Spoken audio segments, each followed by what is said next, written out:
Good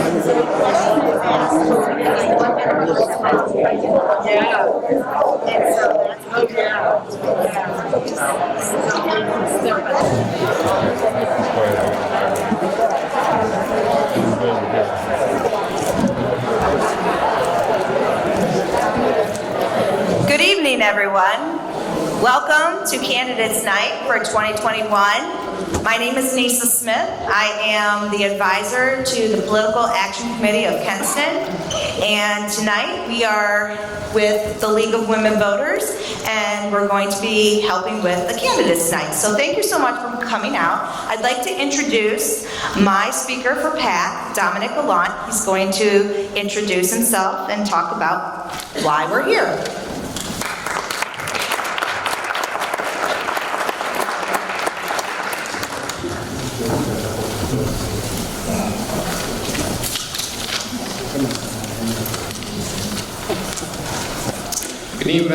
Good evening, everybody. My name is Dominic Gallant, and on behalf of the Political Action Committee at Kenston and the League of Women Voters, I'd like to welcome you to Candidates Night for 2021. I'd also like to thank specifically the League of Women Voters in helping us put on this Candidates Night tonight, and to all the PAC members from Kenston who came out to volunteer this evening. And a special welcome to all our candidates who are coming to represent themselves and answer questions. And I wish you all the best of luck this election season and in November. PAC is committed to educating our community, specifically within our schools, about political news, current events, and we encourage individuals to share their political beliefs and opinions to further educate others about political views from all viewpoints. We are proud to hold an event like this that fosters productive discussion to further educate our residents, as well as provide candidates with insight into how voters are looking and what they want in their candidates this election season. I hope this evening proves to be valuable for everybody in attendance, and I thank you for contributing to American politics by doing so. Thank you, and enjoy the rest of the night.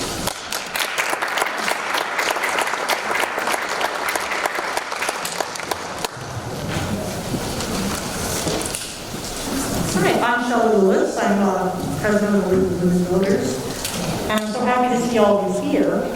We made one little tiny boo-boo that we're going to correct right now. Could you all please rise and join me in reciting the pledge? I pledge allegiance to the flag of the United States of America and to the republic for which it stands, one nation, under God, indivisible, with liberty and justice for all. Thank you. All right, well, I'm going to start the program out with some acknowledgments. First, I want to thank PAC, all of our students who are, we have a small army of them, who are helping carry this event. Can you all raise your hands? Let people know where you are.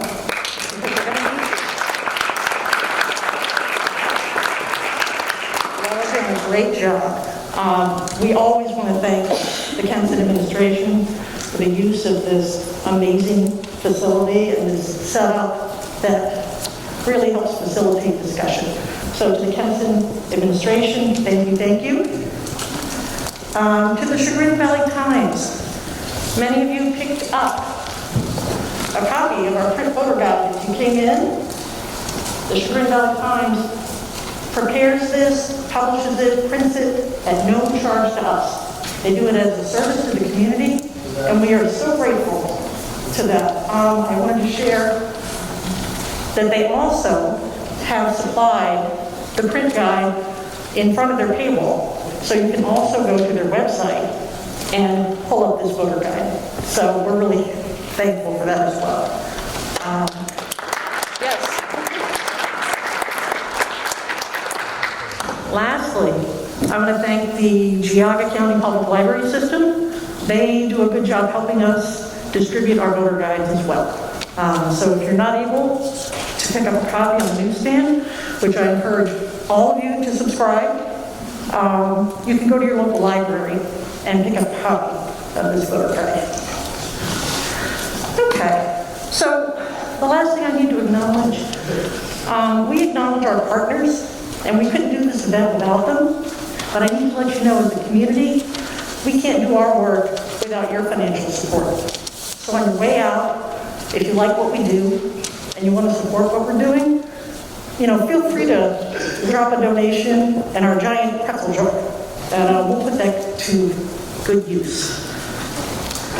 So, all right, we're going to move on to the format and rules. Bob, could you read that form, please? Oh, is it over here? Sorry.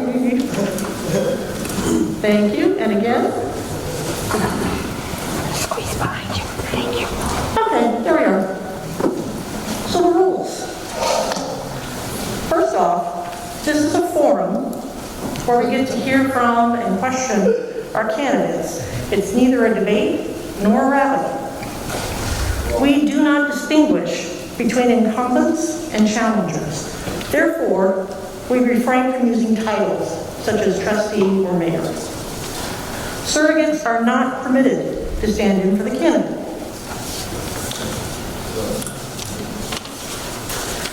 Let's see, for each race, candidates will come up one by one, alphabetically by last name, and they will give a 3-minute presentation about themselves. They'll then take a seat at one of these tables. They'll come up one by one. When everyone has given their presentation, then we'll begin the questions from the audience. Hopefully, you all have filled out questions as you were coming in and submitted them to our screening committee. So the moderator will present the questions, and candidates will have 1 minute to respond.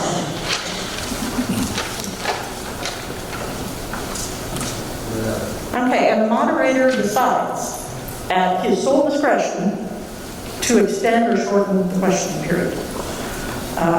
Time limits will be strictly enforced. I want you to pay attention to these 2 fine students here in the center. Could you guys stand up, please? These are your timers over here. They will be raising signs to let you know where you stand.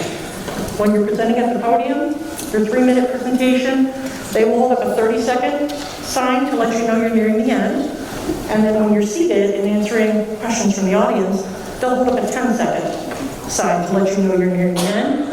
If you see the red done sign, please stop. Like, don't let me or someone else come up there and hold the sign. Let's all respect each other's side. This event is being recorded for later rebroadcast on our YouTube channel. As a final reminder, I would ask everyone to silence their phones at this time. Okay, so I'm going to turn it over to our moderator this evening. For most of you, he needs no introduction. He is Dr. Robert A. Lee. To us, he's just Bob. Bob Lee has been a longtime member of the League of Women Voters, and we're just so happy to have him with us. I had something clever to say, but we're just happy he's with us. So, so everyone, if you could please give a warm welcome to Dr. Robert Lee.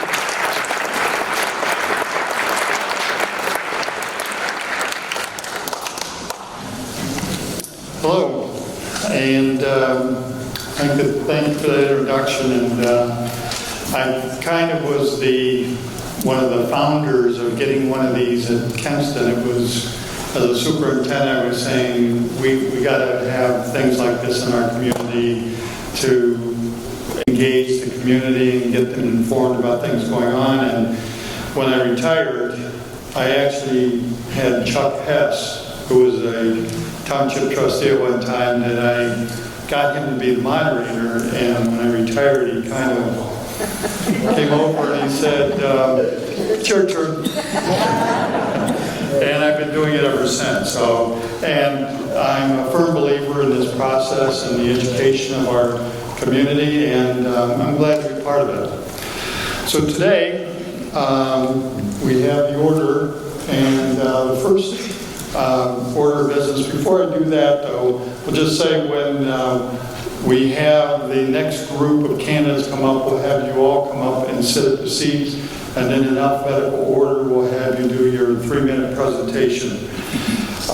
When you come up here, this mic is great. You don't need to adjust it unless you're extremely, even I'm towering over it. It will work where it is, and some people will come up and try to talk right into it, and that won't be necessary. So just a little tip in terms of being presented up here.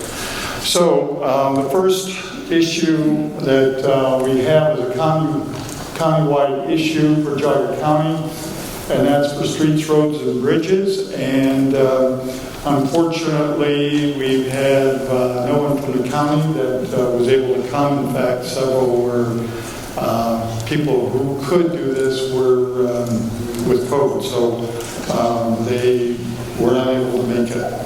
So we'll move right into the other thing, and this is South Russell. And when we first started this was just Auburn and Bainbridge, and under Shelley's leadership, we've now expanded to cover the entire Geauga County this year, and we have 4 areas. That's Kenston, Middlefield, West G, and Chagrin, and every township and village is now covered in Geauga County this year through the League of Women Voters. And so Kenston is now part of bringing in South Russell to make it part of our area. And so at this time, I'd like to invite the Township Village Council candidates that are here and have them take a seat. And Christopher Bell will be the first person to speak, so it doesn't necessarily need to sit down.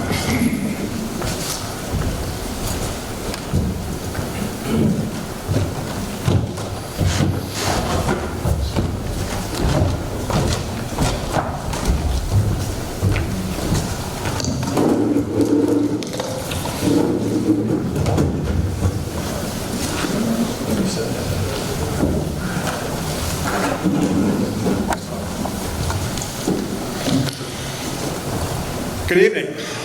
Thank my parents for giving me B in the alphabet, so I get to go first. My name is Chris Bell. First and foremost, thank you to the League of Women Voters and Kenston High School for hosting this event this evening. Events like this make our democracy stronger. A little bit about me. I'm a native of the Chagrin Valley, and I graduated from Chagrin Falls High School. I earned my bachelor's degree from the University of Akron and a master's degree in public relations from Kent State University. 7 years ago, my wife Megan is also a Chagrin grad, and I moved with our 2 children back home to the Chagrin Valley. And since settling in South Russell, I've served my community by coaching youth sports and serving as the president of the 105-home Kensington Green Homeowners Association. And I was recently appointed to the South Russell Board of Zoning Appeals.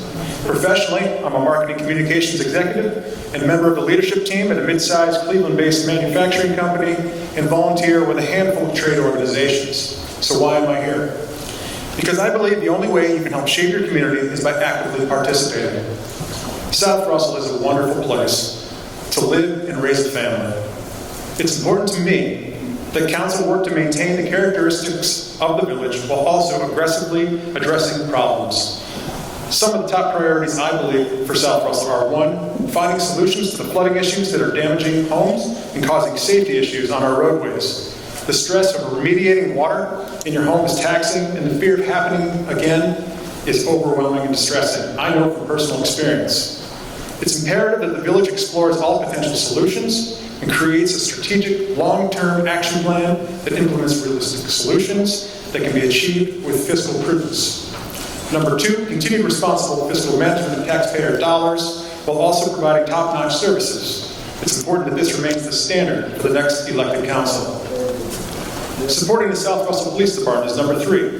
It's important that they can stay up to date with new policing tactics and tools, and we can also support them as they aid in their community relations programs. I'm continually impressed by their top-notch programs, and South Russell officers truly are the best ambassadors the village has. Number 4 is ensuring a well-maintained yet diverse housing stock, so both blue-collar and white-collar workers will continue to call South Russell home.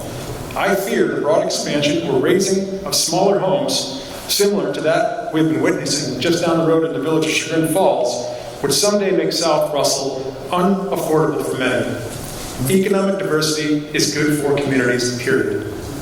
Number 5, legislating and providing executive branch oversight with civility. Disagreement is good and it provides a path towards progress, but this can only be achieved when leaders are respectful of one another.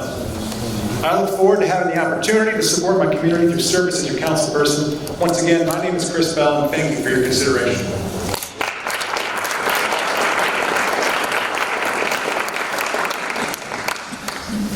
Okay, next, Ruth Kavanaugh.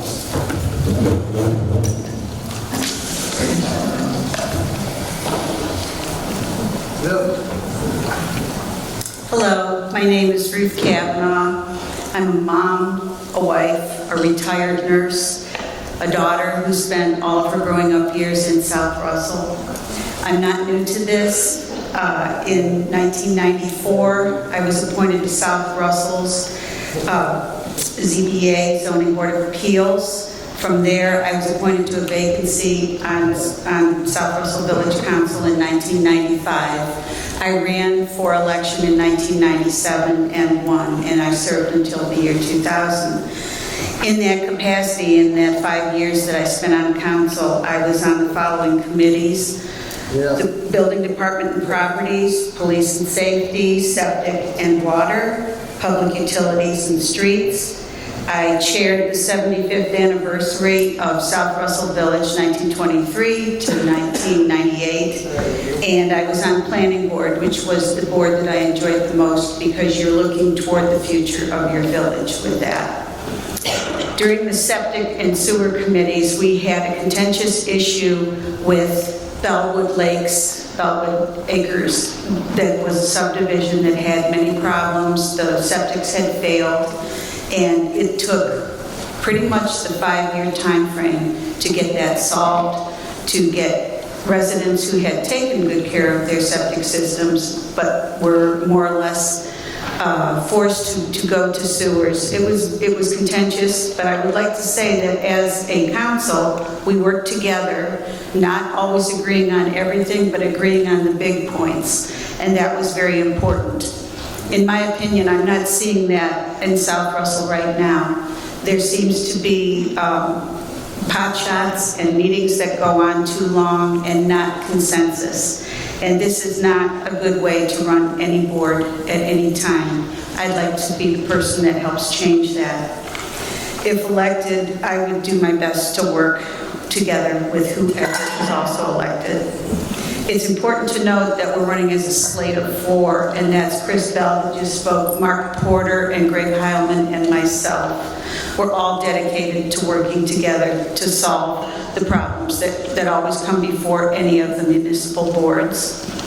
Our largest problem is what Chris mentioned, the infrastructure and taking care of the stormwater and rainwater with what is there. So it's a messy solution where places have to be dug up and pipes replaced and so on. I'm very proud of my little village. If elected, I will happily chair the 100th anniversary of South Russell in 2023. Thank you very much.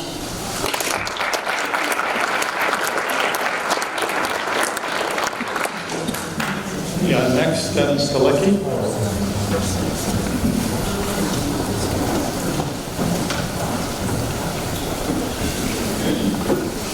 Good evening, folks. I'd again like to thank the League of Women Voters for hosting this event. I think when my name is Dennis Galicki. I'm a candidate for re-election to the South Russell Village Council. I attended Miami University of Ohio for 1 year prior to entering the United States Naval Academy, graduated from the Naval Academy, and hold a master's degree in National Security and Strategic Studies from the U.S. Naval War College.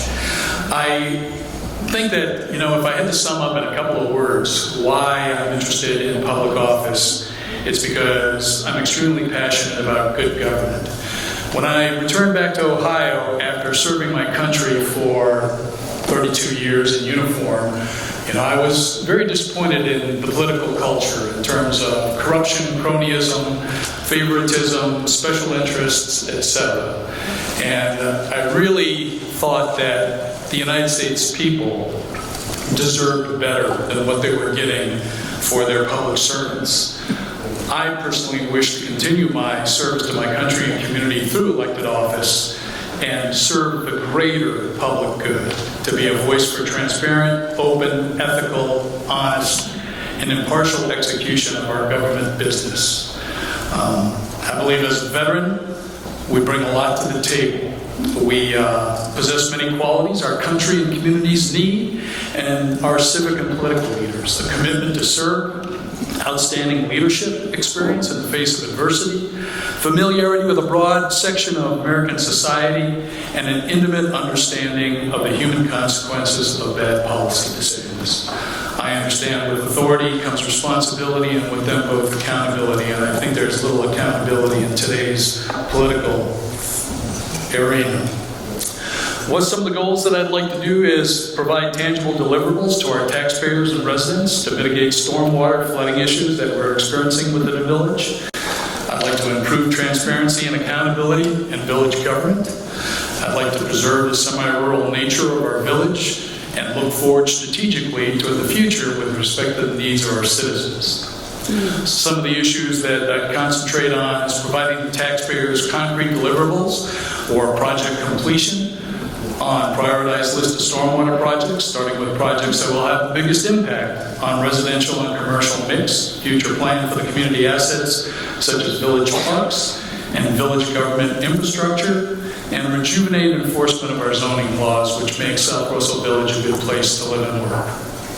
So, given that, for the people of South Russell, I would ask for your vote to have open, transparent, and ethical government. Thank you very much.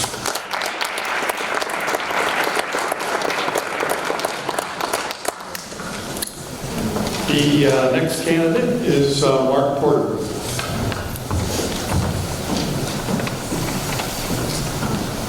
Thank you, Dr. Lee. League of Women Voters, people of Kenston, hopefully some people from South Russell Village out there. My name is Mark Porter. I'm running for re-election to South Russell Village Council. I'm asking for the support of the people who have elected and re-elected me 4 times in the last 15 years to do so again. South Russell is a very special place. My wife and I moved here in 2000. We brought our 2 children here. My son went to Chagrin Falls High School, graduated from there, went on to Ohio State, and we regard it as a really great place to raise the family and to live after the family goes off to their activities. In the 15 years that I've been on council, we've faced a number of challenges. Stormwater is one of them, and we have taken steps to address the Chelsea Court project, for example, and more recently a retention basin that's going to be built south of Village Hall. Flooding, stormwater are major issues that are impacting the village, way more now than when I came on council to begin with.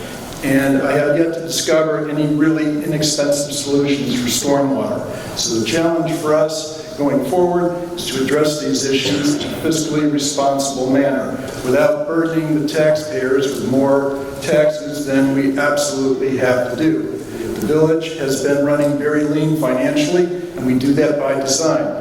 I've been chair of the Finance Committee, I've been a member of the Finance Committee, Streets Committee, HR, all of them. And during that period of time, I brought my expertise to bear to solve these issues for South Russell.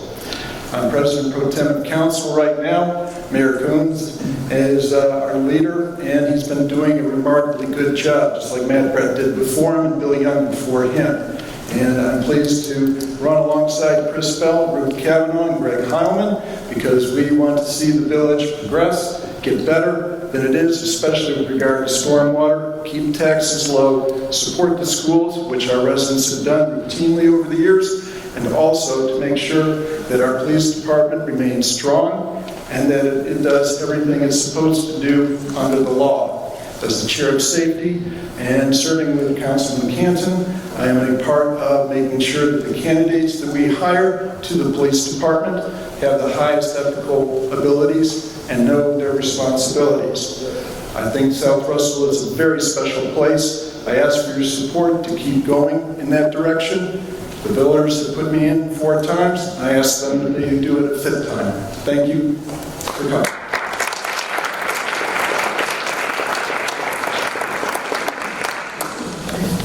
Okay, as indicated that we've have questions that were submitted, and we have our committee over here that we're reviewing, and I have a question, and each of these questions all indicate they want everyone to respond.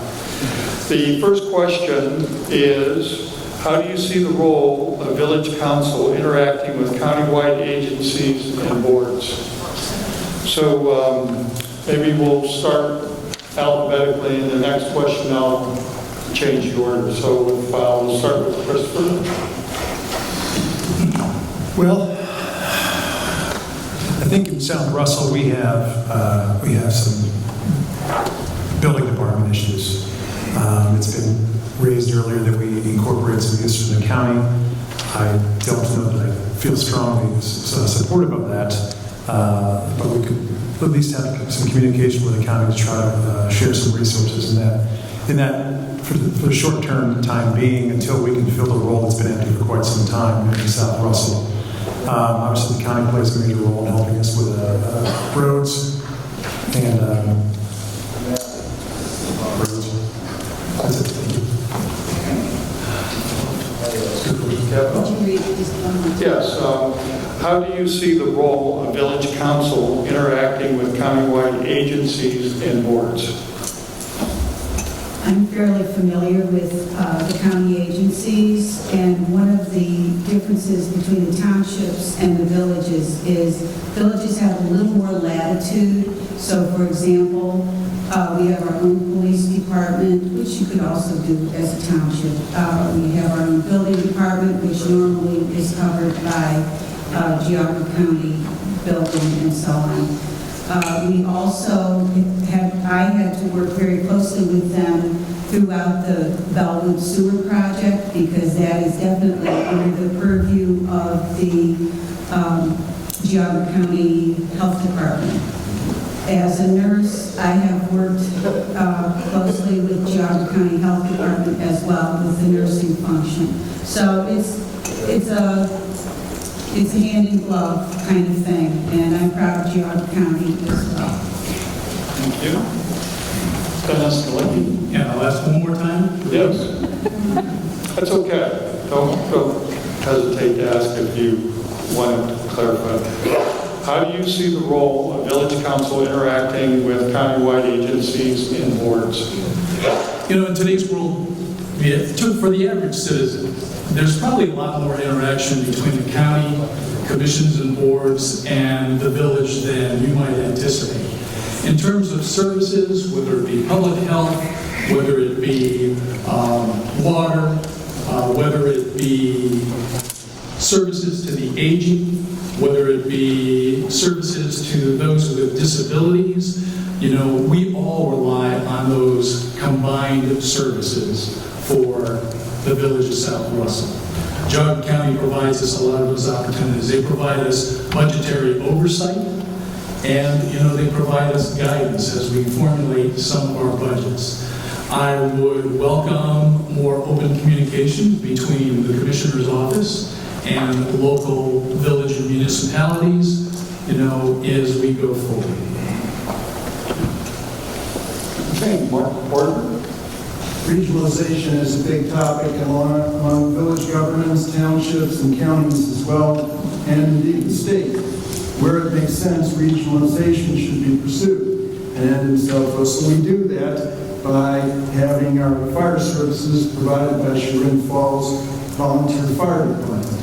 We also have an exception in the village where we have a building department, and we are the only village that does. We do that for the purpose of ensuring that our zoning is enforced, that our building codes are followed, and that the constructions, rehabs, and all the other things that go with homeowners who wish to improve their facilities and their homes have a local resource right down the road that will allow them to go in and ask questions, pull permits, and have things done in their homes that are safe, such as water heaters. Where it doesn't make sense, such as police for our village, I rely on the South Russell Police Department rather than go to the county. Thank you. The next question for all candidates, and this time we'll start in the middle. We'll start with Dennis Kalicki. Are there budget issues that you feel need to be addressed? How will you handle these issues? That's an interesting question. Are there budget issues? I would say that overall within our community of South Russell, we have sound financial management, we have sound budgetary procedures in place. So in terms of any situation that's considered to be an in extremis situation, no. I think we're very fiscally responsible and we have good sound programs for financial management in place.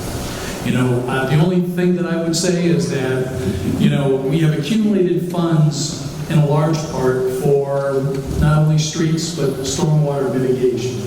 And sometimes I believe that we should have been more responsive to the public in terms of providing sound deliverables, in terms of actions which would mitigate some of those flooding issues over the past 4 to 6 years. So overall, though, I would say outstanding fiscal responsibility and management on the part of the village. Mark Porter. Stormwater is a big budget issue coming down the path to us. And we have to control flooding within the village, keep up the property values, because not too many people want to buy a house that floods. We also have to maintain our roads. In the last 3 years, particularly when I was chair of the Streets Committee, we had a very large road program to maintain the roads throughout South Russell. We're 4 miles long and 1 mile north to south, and yet it consumes a substantial part of our budget. Nonetheless, in order to maintain fiscal integrity, we rely on the voters to vote for levies when needed. But we don't raise taxes as a general matter unless we absolutely have to. We haven't done that in a really long time. And as a council person, to support the fiscal integrity that we have had for so many years, and we have managed to keep our budgets in line because most of us remember 2008 when property values tanked and villages and townships were in financial problems. South Russell was not, because we managed to make it a very fiscally prudent place. And we have kept doing that throughout my 15 years on council. Thank you. Christopher Bell. Sure. I applaud the fiscal responsibility of past councils. I do. And I think it's, as Mark mentioned, kind of having a rainy day fund is really, really important. But I do think balancing the needs of the community and keeping the size of that rainy day fund is a tough balancing act. And I think that's going to be a challenge moving forward in the future for leadership. It's expensive, as Mark alluded to in earlier his presentation. Putting a culvert in or retention ponds is very, very expensive. So how do you do that without raising taxes? Fortunately, they've been fiscally prudent in the past, and there's a reserve right now that has been added to next year's budget. But after that, what do we do? How are we going to pay for that? How do we remain fiscally prudent and still protect stormwater? So it's very concerning to me. Obviously, in the past years, there's been cuts from other levels of government to local funding, and it's just another knife in the back of local government. So it's a tough situation trying to balance the budget. Very tricky. Bruce Kavanaugh. I think that fiscally, South Russell has done very, very well. They put forward levies, and I'd have to go back maybe 25, 28 years to think of one that did not pass.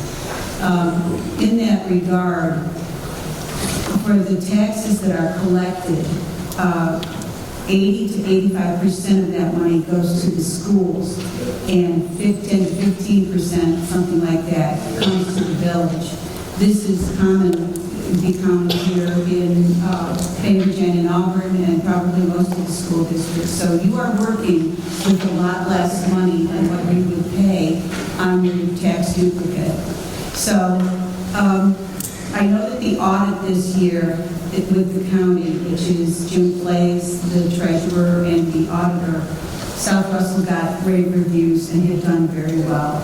We just want to make sure that the people that have smaller homes are able to stay there and be comfortable as well. Thank you. Last question, and we'll start with Mark Porter. And this is, what do you think is the most challenging issue facing South Russell Village? And how do you propose to solve or address it?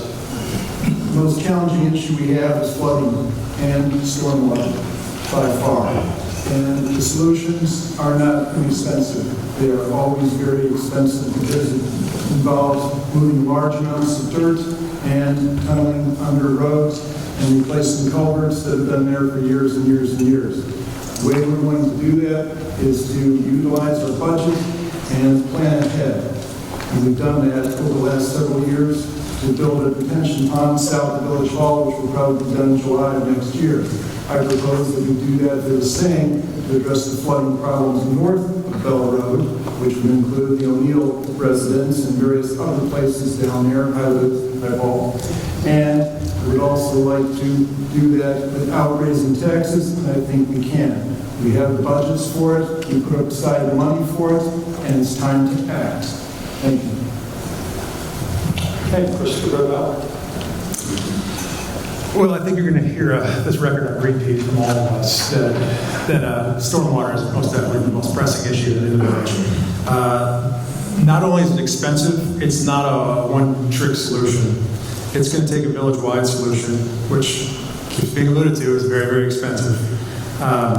The village is committed to exploring and potentially putting another retention pond by Village Hall. Council is going to have to make sure that there are no negative effects as a result of that pond to the homeowners to the east. So there's a lot to consider here. It's going to be a tough challenge, but it's time for council to put together a strategic plan for the entire community and finally get it done. It's going to be a difficult task. And I'll let my competitor give a similar answer here. Ruth Kavanaugh. I'm 3 in a row. It's stormwater and drainage. And as a third generation with a home at Pawpaw Lake, we've had some very severe impacts just on the drainage and silt coming into our lake. Not our fault, and yet this needs to be looked at. It needs to be, it's going to be very expensive, just what the two before me said. And so it's going to be messy. It's messy. Anytime you have to dig up culverts and replace with our old pipes, it's a mess. And the good news is, at some point, you're done. Other than that, I wish we could get a lot more people at meetings, and that this is all boards wish you could get a lot more people interested at meetings. This one, we're determined to work together. Thank you. Dennis Galecki. Yeah, I agree with all three of the candidates here today. Stormwater issues are the most pressing village issue that we have. Quite frankly, though, I think that it's, as Mark had said, we're initiating a project to mitigate stormwater issues in the vicinity of Village Hall. But, and my thoughts is, that's the first project that we've really talked about in the past 4 years.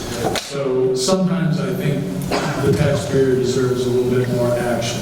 Yes, it is expensive. We do have a strategic plan which addresses all the issues in priority to address stormwater, and I think we need to keep focused on that because there are some that would say there are other issues which potentially take priority, but we have to have focus on the greater public good and start and deliver results to the taxpayer. Thank you. Thank you. That concludes our session with you, and thank you for your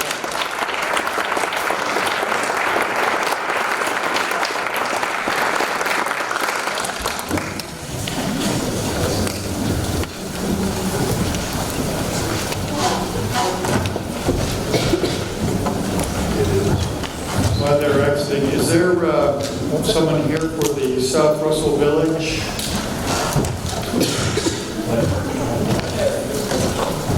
So speaking will be Bill Coons, talking about the upcoming issue of burn expenses.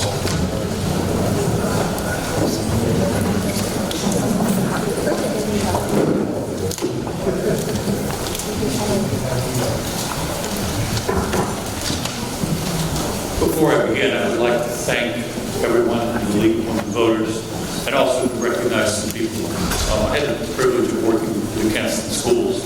And back there at the end of Canada, Denise Smith was here, Bob Lee, Nancy Santilli, and there are others in the audience who gave their lives to the betterment of the Kenston schools. And I thank you. You people in Bainbridge and Auburn are very fortunate to have these people working for you. I have a very nice, easy job. We are not raising taxes. We are simply renewing 2 levies. One of them is a levy from 1976. It is an operating levy, and it brings in $184,000. The second levy has been on the books for 5 years. It brings in about $242,000, and that's where we get the money to take on the stormwater issues that the candidates have talked about. These levies are renewal, means there's no new taxes, and they will be used to maintain, to run the village, and to take care of our roads, bridges, and our water issues that we have. If you have questions about that, please be in touch with me at any time, and thank you for your time.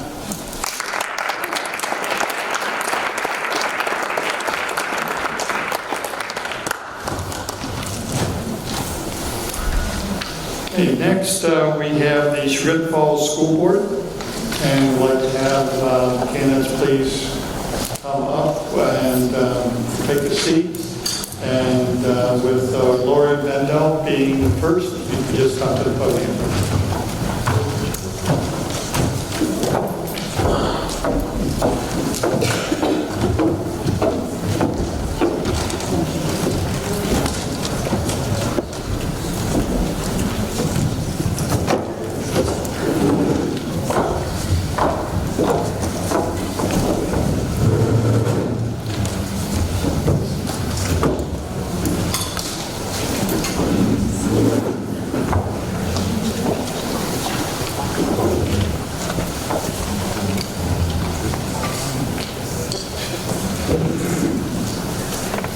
You guys ready? Go ahead. Okay. Before I launch into my prepared introduction, I just want to make an observation. I see so many students here, and there was a recent case I read that was about free speech in schools, and it had a line in it that I absolutely loved. It was that public schools are the nurseries of democracy. And when I see so many students here and being interested in elections, I just want to say thank you, and thank you to your teachers, because it gives me a great deal of hope that you guys are interested and want to give up your Monday night to be here. So thank you. My name is Lori Bendall. My husband, Oz Mills, and I moved to Chagrin for the schools when our older daughter was starting kindergarten. We have 2 daughters. My daughter, who started then 12 years ago, is now a sophomore in college, and my younger daughter is a senior in high school. I'm currently a board member. I was appointed to fill a vacant seat 6 months ago, and I'm running to retain the seat. I'm running because we need to put the focus back on our students. As a board member, I believe that every decision that we make, be it a facilities decision, a staffing decision, a curriculum decision, all of these need to be filtered through the lens of how it affects our students. We manage a $35 million budget, 80% of which is salaries and benefits. We oversee the financials, the facilities, and set goals and expectations for our superintendent and treasurer. We also comply with all state and federal laws. This is not a one-issue job, and I am not a one-issue candidate. I'm a former transactional attorney with a focus on public contracts. I've represented large defense contractors and nonprofits, trade unions, and STRS. I left the law and started my own recruiting firm. My team and I work with Fortune 500 companies, large law firms, hospital systems to attract lawyers, handle their onboarding, deal with benefits issues, and all kinds of staffing retention problems. As my kids got older, I became more and more involved in the schools. I volunteered in every building in the district. I was a PTO building rep. I was on the intercouncil, and I, of course, served on the after-prom committee. No junior parent can avoid that. I was also involved in curriculum as the president of Spark. I paid very close attention to the district report card and value-added measures. I was the vice president of Music Lovers and logged a lot of hours putting Pepsi into those coolers. I've learned just how amazing this community can be and that our students can accomplish anything when we all pull together. Thank you.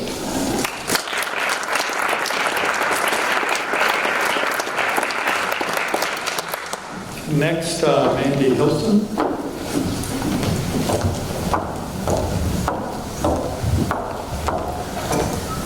Hi, my name is Mandy Hilston.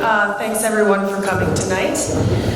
Just a little background about me real quick. I grew up in Chagrin Falls. I'm a 2001 graduate. My husband, my oldest daughter, and I decided to move back when we surprisingly found out we were having twin girls. We've been back for a couple of years now, and my oldest will be starting kindergarten next year in 2022, and she is so excited to meet her new teacher, her new friends, and the most excited to ride on that school bus. I work locally at a locally headquartered distribution company in the sales team, and I really enjoy my career. My interest in joining the Chagrin Falls School Board started during the pandemic when I began seeing children in face masks. My running mate, who couldn't make it tonight, Erin Gooch, is a nurse practitioner. And when she was in the field, she had yearly reviews and she had yearly trainings and fittings on how to properly wear an N95 mask in the hospital.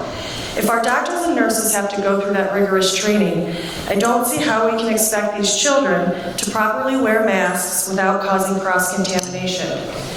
The parents of this community know what is best for their children and should be responsible for making that decision on whether they want their kids to wear masks at school and/or sports. I know we all love our children and want what is best for them. The Chagrin Falls schools have great academics, and everyone would like to maintain the high rankings we have achieved in recent years.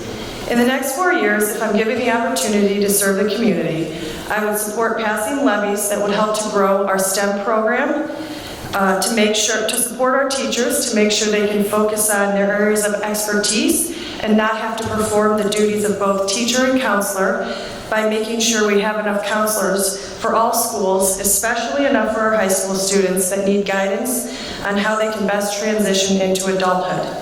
If we can accomplish these items, hopefully this would lead to retaining students in our district so we don't lose out on state funding. I'm very passionate about our schools and maintaining the integrity of our academics, sports, arts, and all extracurricular activities we offer. I want every student to be able to discover what they excel at, but to also be challenged in other areas. Please get out and vote on November 2nd, either at Gurney or Chagrin Falls High School, for Erin Gooch, write-in candidate, Megan McLean over there, and myself for Chagrin Falls School Board. Thank you.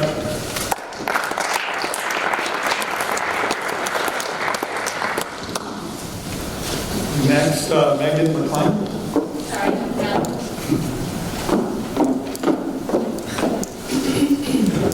Hi everyone, I am Megan McLean, but many in the community know me better by my maiden name, Kunzig. If you've seen any of my campaign signs around, you've seen Kunzig everywhere, because I like capitalizing on the good name of my brothers and sisters.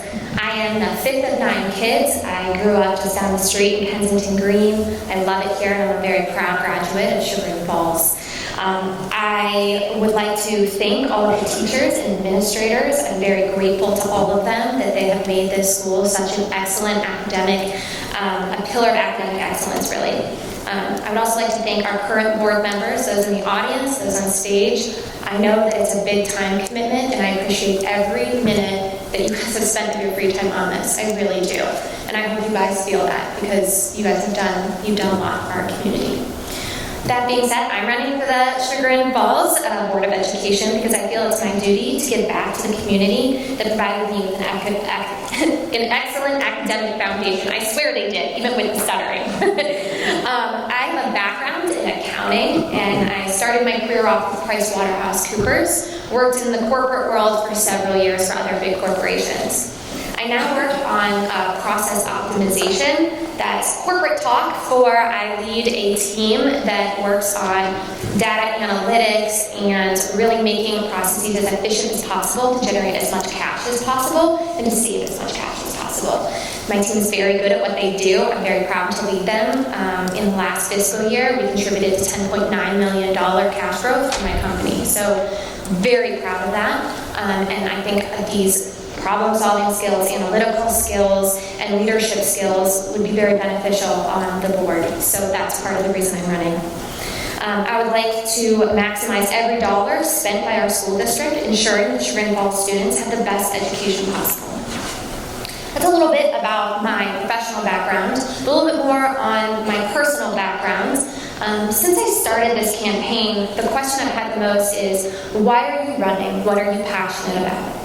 I got involved in this about a year ago when I received an invitation to join a diversity, equity, inclusion, and justice task force. And I love all things diversity. I work with people all over the world, all different backgrounds, all different ethnicities, just you name it. So I jumped at the opportunity.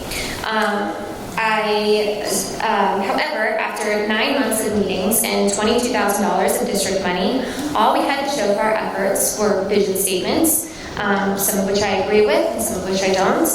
And this experience drove me more to learn about the district curriculum and spending.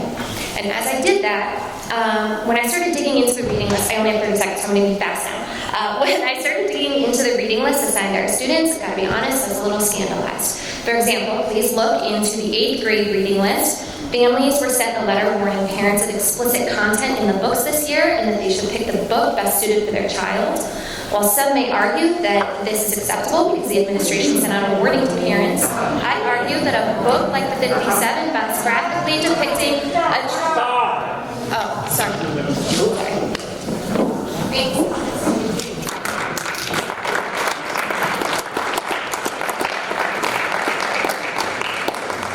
Lauren Miller. So I just asked this, the students there will hold up the sign, so occasionally look over there. I'm Lauren Miller, and I'm a candidate for the Chagrin Falls School Board.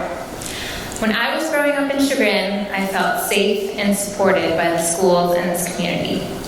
I met my husband, Jeff, in high school marching band, and after we were married and had kids, we made the decision to return to our hometown to raise our family. Our positive experiences in the schools are a large part of what drew us back here.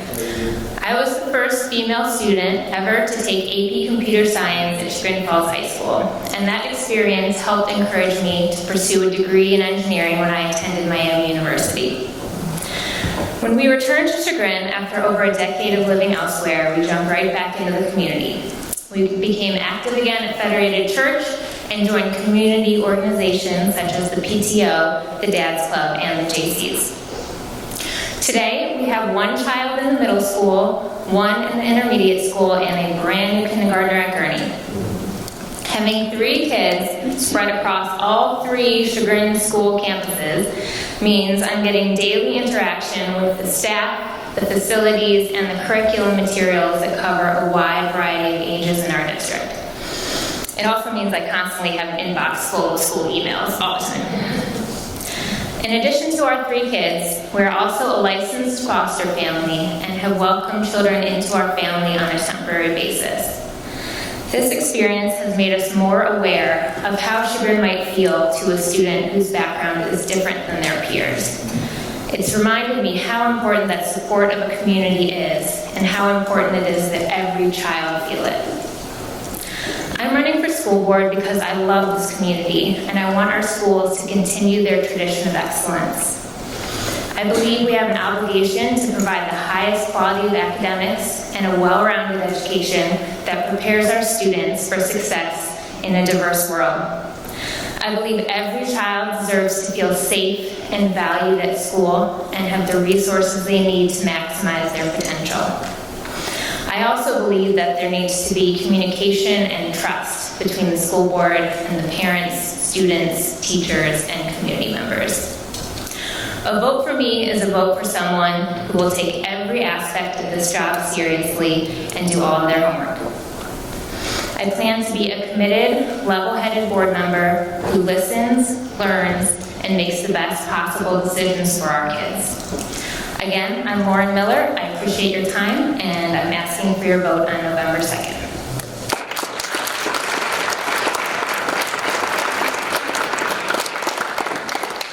Mary Kay O'Toole.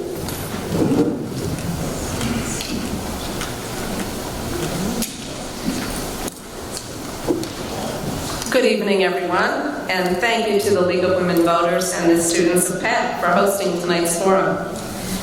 I am Mary Kay O'Toole, and I'm currently serving in my 12th year as a member of the Chagrin Falls Board of Education. I've been married to my best friend Marty for 39 years, and we've lived in the Chagrin Falls School District for 27 years, and we are proud to say that all 4 of our children are Chagrin Falls graduates. Before being elected to the board for the first time in 2009, I was an active school volunteer. I was a founding member of our district's audit committee, a 10-year member of the PTO board, and served 2 years as its president. I co-chaired the 1997 levy committee, and I worked on every levy committee since then.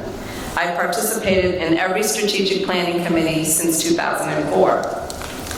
My background as a CPA gives me the tools necessary to understand our school district finances and actively participate in discussions regarding our district's financial health. As always, my top priority is our students.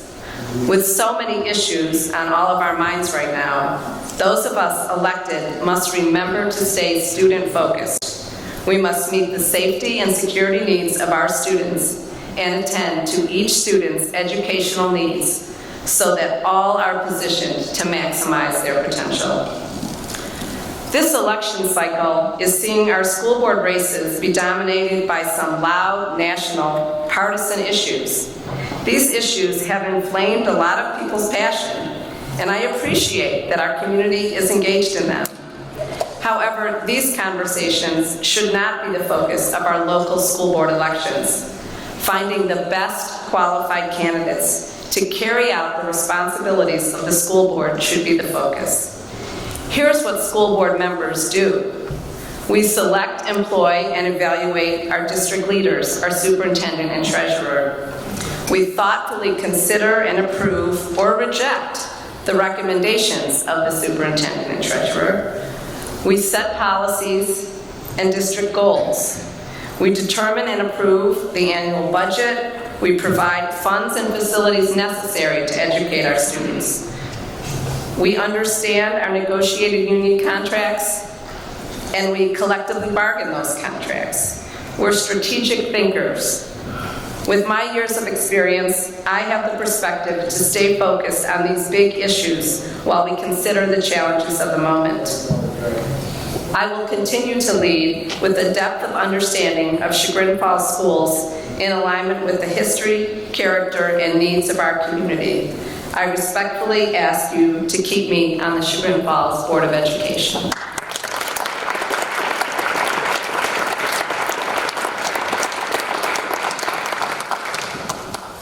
Robert E. Slepper, Jr.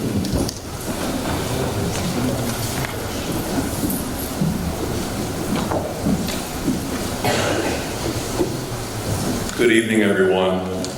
Thank you to the League of Women Voters and the Kenston community for organizing this event and for hosting myself and my fellow candidates. My name is Robert Schlepper, and I have worked in the field of education for over 15 years.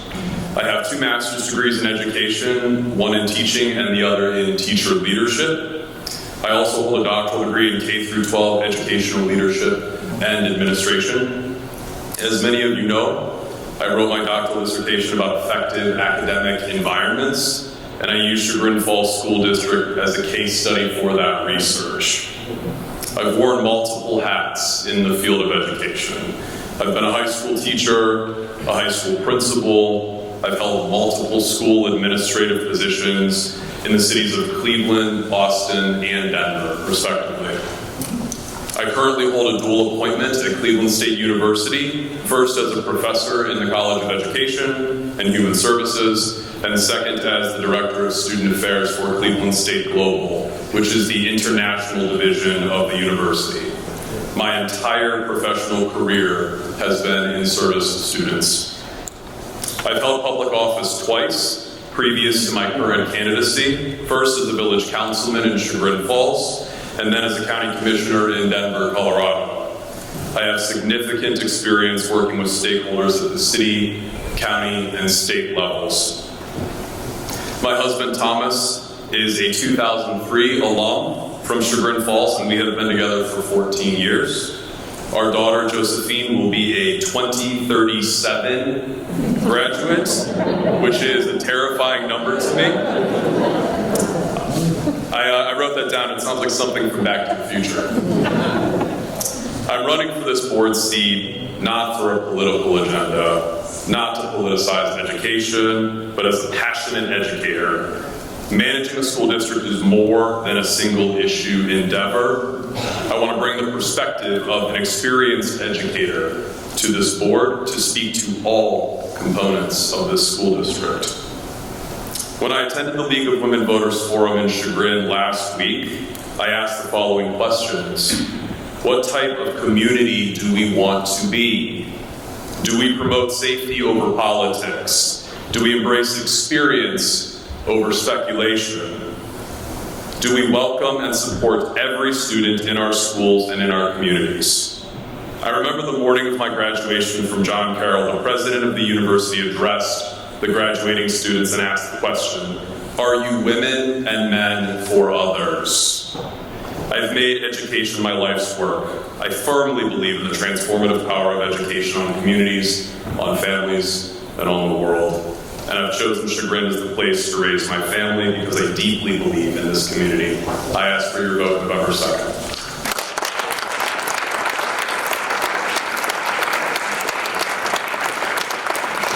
Jeffrey Weniger.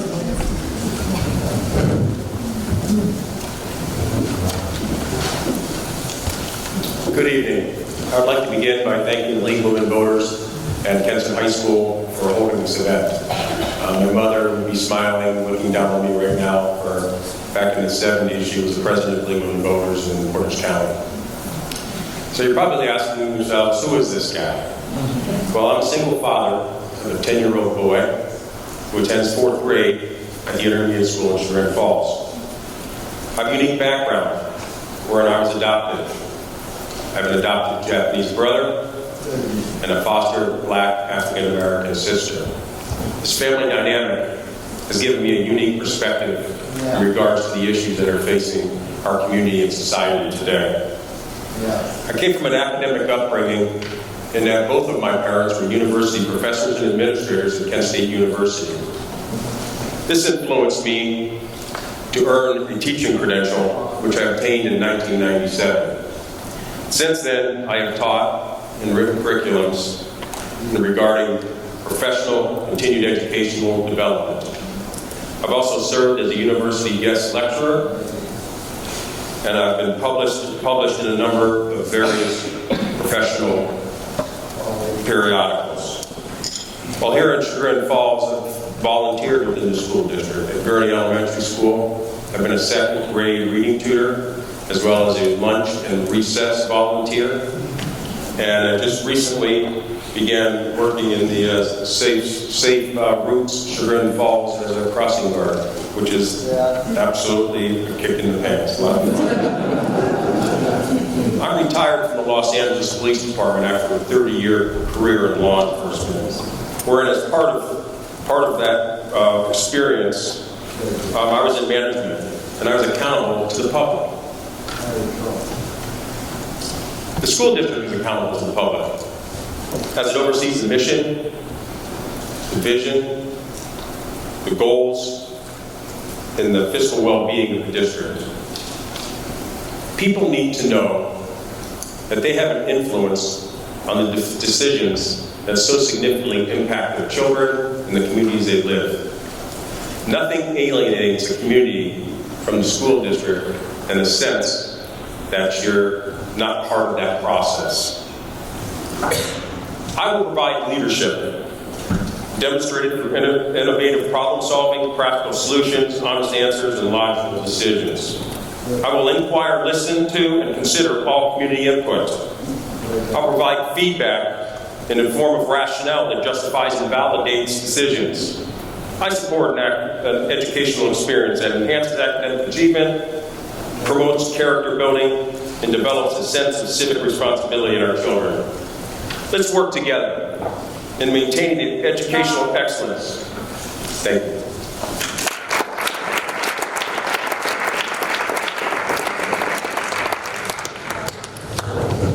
Okay, I have some questions that the question committee has submitted here.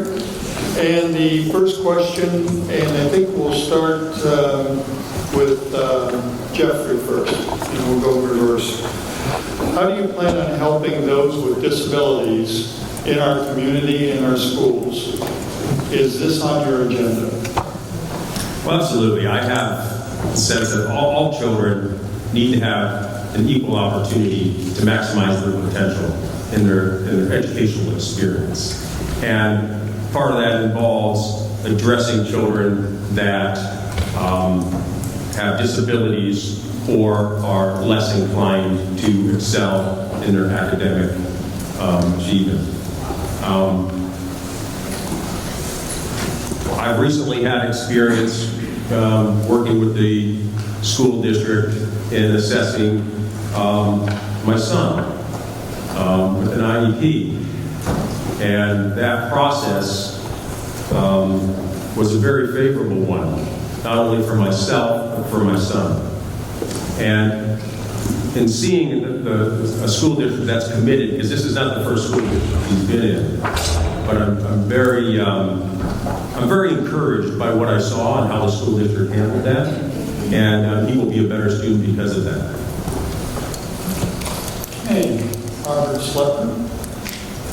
I have a little bit of a different take on this particular tenant.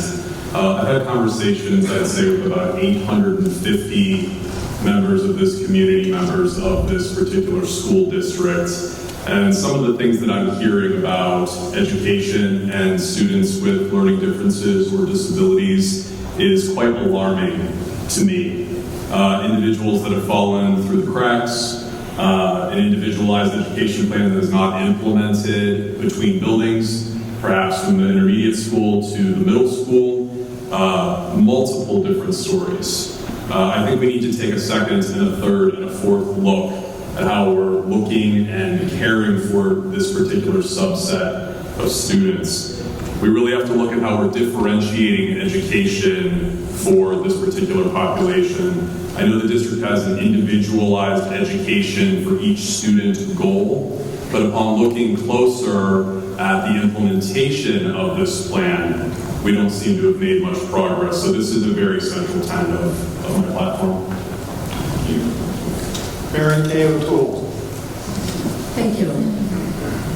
I would say right now, I would tell you that Chagrin Falls Schools has over 10% of our students are either on an individual education plan or a 504 plan. These are for students who have special needs that we want to try to meet. I want to use the word equity here. Equity is not a bad word in education. We want to provide each student with what they need to be able to participate fully in our education system so that they can try to maximize their potential. Everyone's potential is different. We want to give students what they need to maximize that potential.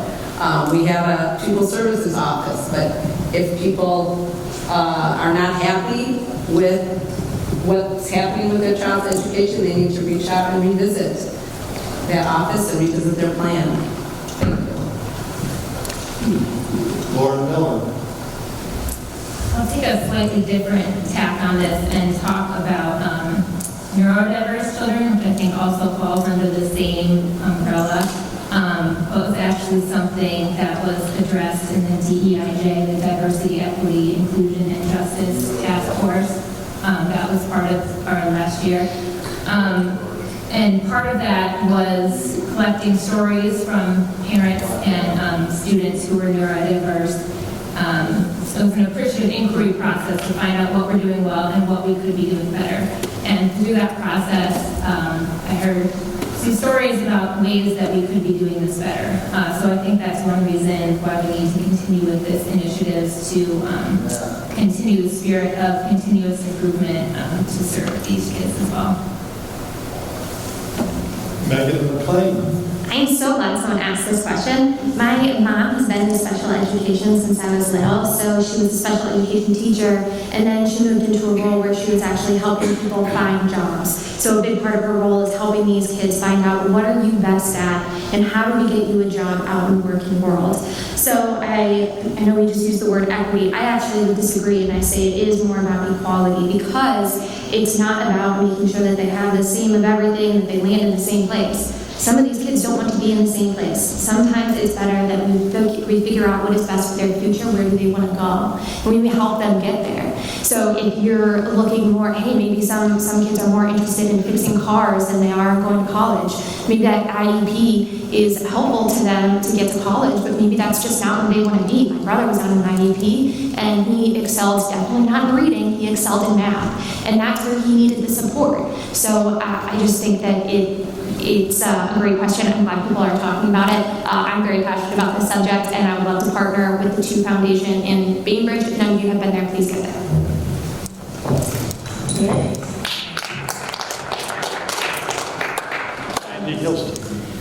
Okay, Megan kind of took what I was going to say. My sister was an special ed autistic teacher for a long time, and I know she spent a lot of time on those IEPs.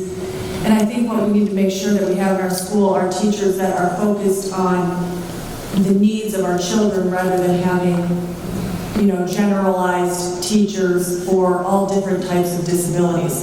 So we need to make sure that if we do have children with one disability, they're not using the same teacher as someone with a completely different disability. Everyone does excel in different areas, and I know that those IEPs are very helpful to the parents as well. And I do know a couple of kids in Chagrin that are on IEPs, and I think the parents are very appreciative of them. Lori Bendall. I think sometimes the greatest strengths of a public school can also present some of the greatest challenges of a public school. We take all people, we welcome all people, and we want all people to exceed to the best of their ability and move to their next level and be ready for their next challenge. Some of the things we've done recently, or that I voted for on the board, was to change the scheduling at the high school and the middle school so that we'd have more flexibility for students. This enabled us to have students who were ready to be off campus and to be working or to be doing internships to take that opportunity, and students who needed an intervention, RTI, were on an IEP, needed more help, had more block time where they could get that help. And I think those types of things are the things that I would look for and support so that we can meet the needs of all of our students so that they're all ready for their next challenge. Thank you. The next question, we'll start with Lauren Miller, go down to Mary Kay O'Toole and go in that direction. This one is for all. As a board member, what do you see your role in determining curriculum, especially, for example, in picking literature? Over the years, we have curated, the board has curated a very well thought out program for determining curriculum. It's established mostly by the staff who teach, the teachers who teach that subject, who are the unquestionable experts in that as they deal with those students and that material day to day. And once that's established, I believe they present that to the superintendent, and then the superintendent makes whatever changes he or she sees fit, and then it's run by the board. I think that we need to be clear on what the roles are there. I don't think it's the school board's job to micromanage every decision that teachers make. I think we hire amazing teachers to do an important job, and we should let them do that job.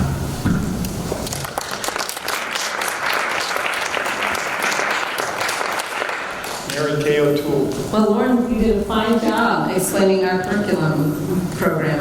We have a curriculum review and refinement cycle. And so every area of curriculum is on the schedule and is reviewed on an ongoing basis so that within a 5-year period, all curriculum is reviewed. We have a director of curriculum, and every teacher of a subject area is involved in that curriculum's refinement. We map the curriculum to the state standards to make sure we don't have any gaps.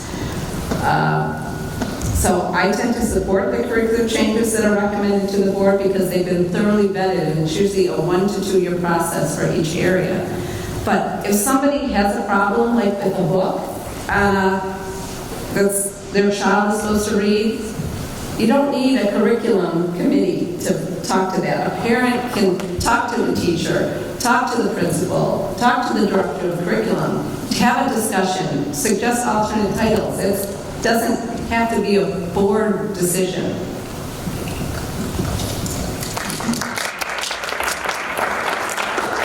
Albert E. Slepper Jr. I tend to echo Lauren Miller's sentiments as well. I believe in teacher autonomy. Having been a classroom teacher myself, there's nothing worse than having essentially a chokehold on what you can teach. I also agree on the piece that if there's a selection that doesn't align with your particular ideology or faith or whatever that may be, the best course of action is to always have a conversation with the teacher. This certainly is not a curriculum mandate. The other thing to keep in mind is that we are responsible to the state. The state has a set of standards that we are supposed to subscribe to, and even federally, if you look at the Common Core, there are a number of pieces and benchmarks that educators need to meet. So from an aerial perspective, we have a lot of flexibility, but within the building specifically, we need to have more collaboration between teachers and families. I would always invite families to do so moving forward.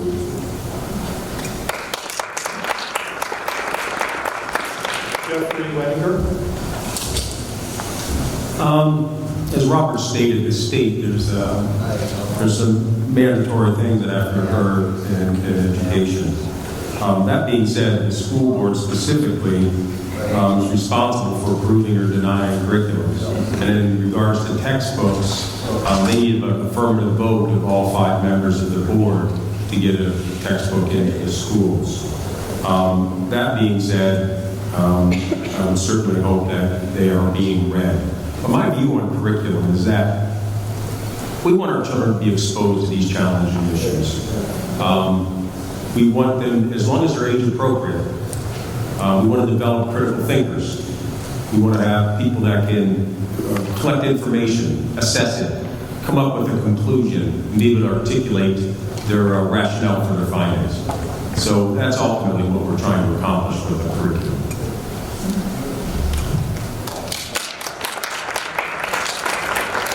Lori Bendall. And I'm sorry, can you read me the question one more time? I want to make sure I'm hitting the point. As a board member, what do you see as your role in determining curriculum, especially, for example, in picking literature? Okay. Well, as a board member, first and foremost, I think we make sure that the school is compliant with state and federal law. There's a state curriculum, which we need to make sure we're following. We have a team that works together on a cycle to review curriculum. And personally, in looking at this, I think the first thing is to trust the experts, and we do have teachers and people who do a very good job of doing this job. But I think the first point is, are we aligned across the building? Is everyone challenged? Is the reading level the correct reading level? Do we have balance when those books are selected? And there's, is the list complete? Are we making sure that many different viewpoints are represented? And lastly, are we representing to parents and communicating to parents what's being read and working with parents to make sure we have communication back and forth? And if there's something that they might be concerned about, are they reaching out to teachers, encouraged to talk to teachers, encouraged to talk to principals?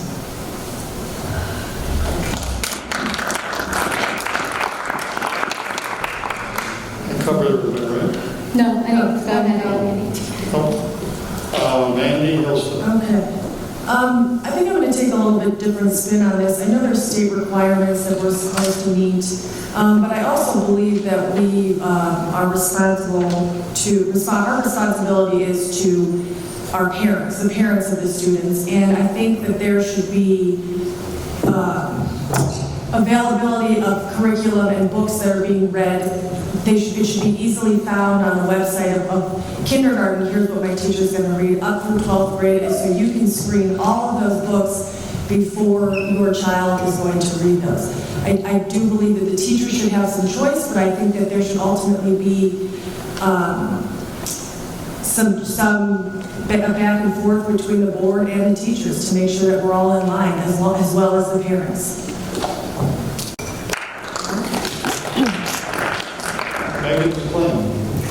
So in the corporate world, we say trust but verify. I appreciate our teachers. I do think we should trust them, but at the same time, it should not be blanket approval over curriculum. There should be discussions. I've gone through the slides of when they're presenting the curriculum, and I don't think that there are enough questions asked. I don't think that there's enough detail. I'm concerned about some of the books that are in our school district, and I think that they're unacceptable.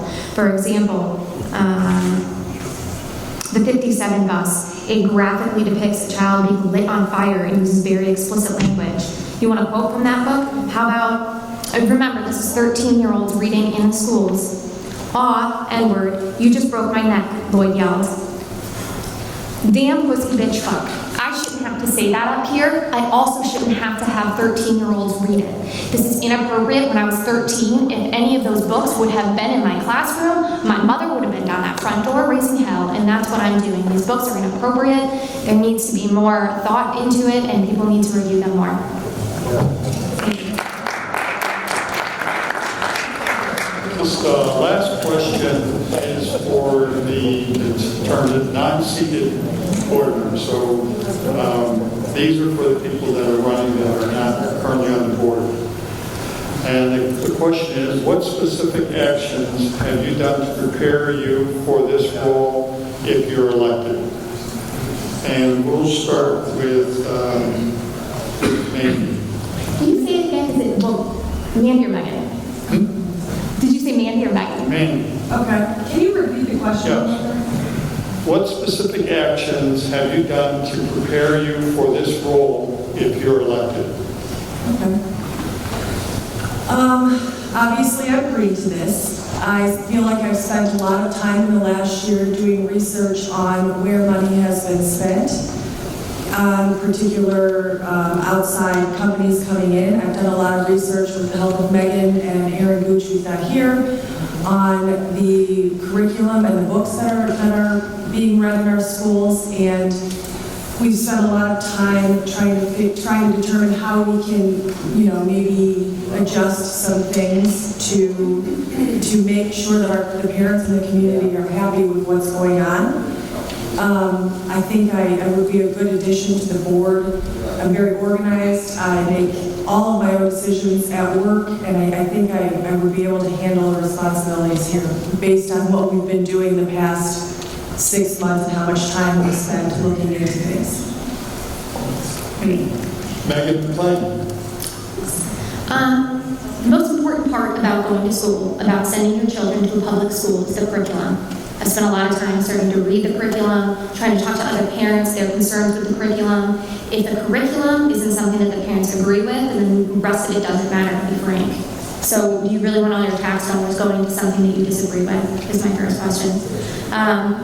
Part of this also, though, is finances, right? I have a very analytical, financial, accounting background, so I have a lot of experience reading through financial statements and understanding where money is being spent, where it should be spent, and improving processes to make sure that we spend it in the best ways. So I think I would be a good member to the board because I could help them look at the finances and try to help find better ways. Lori Bendall. As a parent of 3 kids across 3 school buildings, I've spent a lot of time in the schools. This morning I was actually at Gurney being a recess volunteer. I've also had countless curriculum nights and parent-teacher conferences for each of my kids, again, in each of the buildings. To prepare for this role specifically, I have met with every current board member and discussed current issues going on. I've also had a one-on-one meeting with our superintendent, Jennifer Penzarski, and also our treasurer, Ashley Bruno, just to talk to the experts and be sure that I was well informed on all the issues.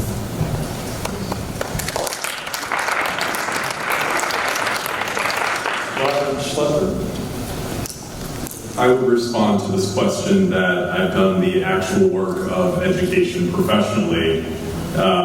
I was thinking about some of the roles that I've held over the years, and I just was kind of here writing them down, trying to remember, to kind of give some thought to what I could lend to this board.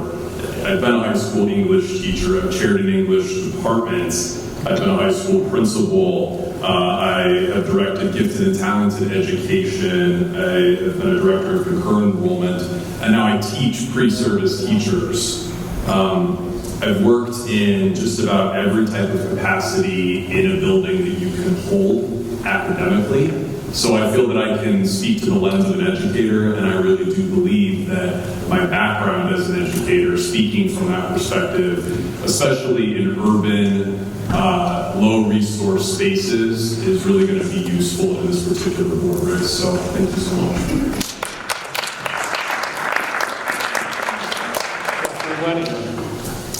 I believe the preparation starts long ago.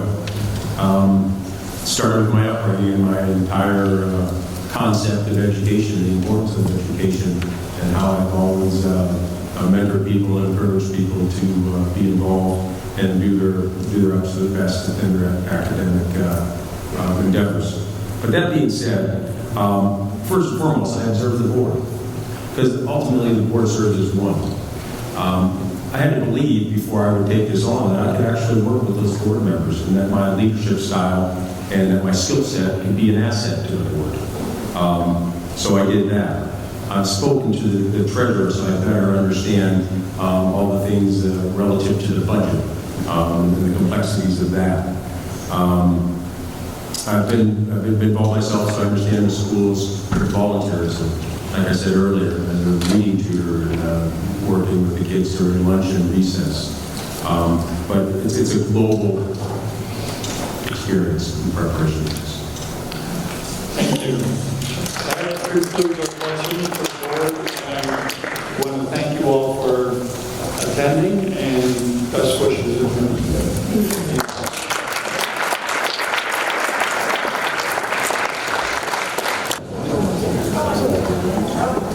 Okay, next we are going to work to go into the Bainbridge Township Trustee race. And first is Michael Bates.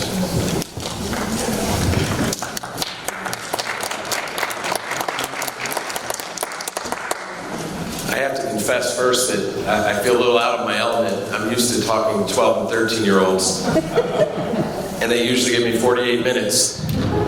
So I have to cut it down to 3.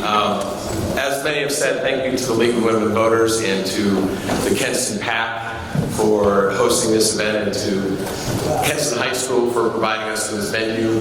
I really appreciate it. It's nice to see some familiar faces, some people who have come through my classroom over the last several years. So my name is Michael Bates, running for Bainbridge Township Trustee.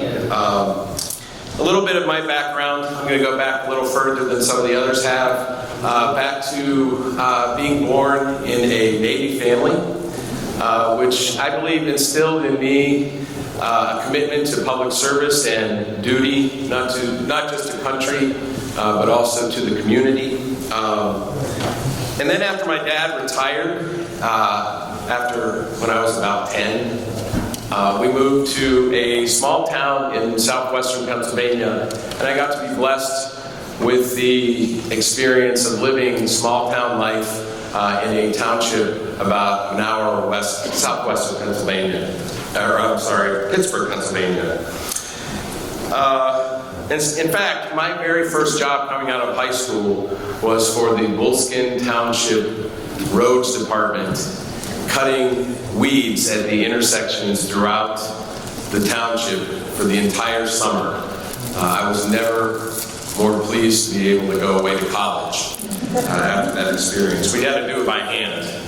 The actual employees of the township got to use the gas-powered weed whackers. Moved to Northeast Ohio when I was about 28, and 25 years ago I became connected with Bainbridge.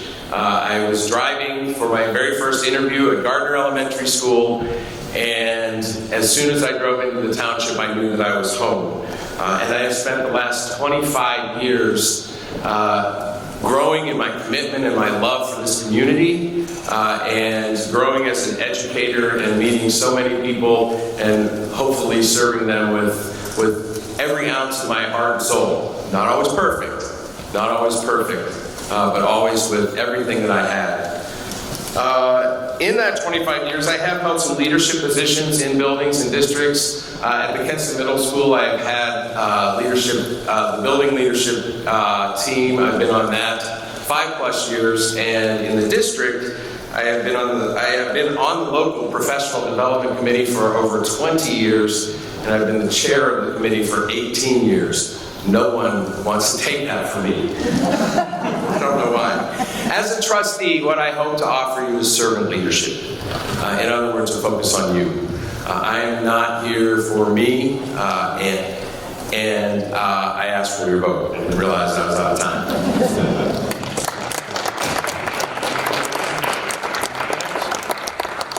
A.J. Curry.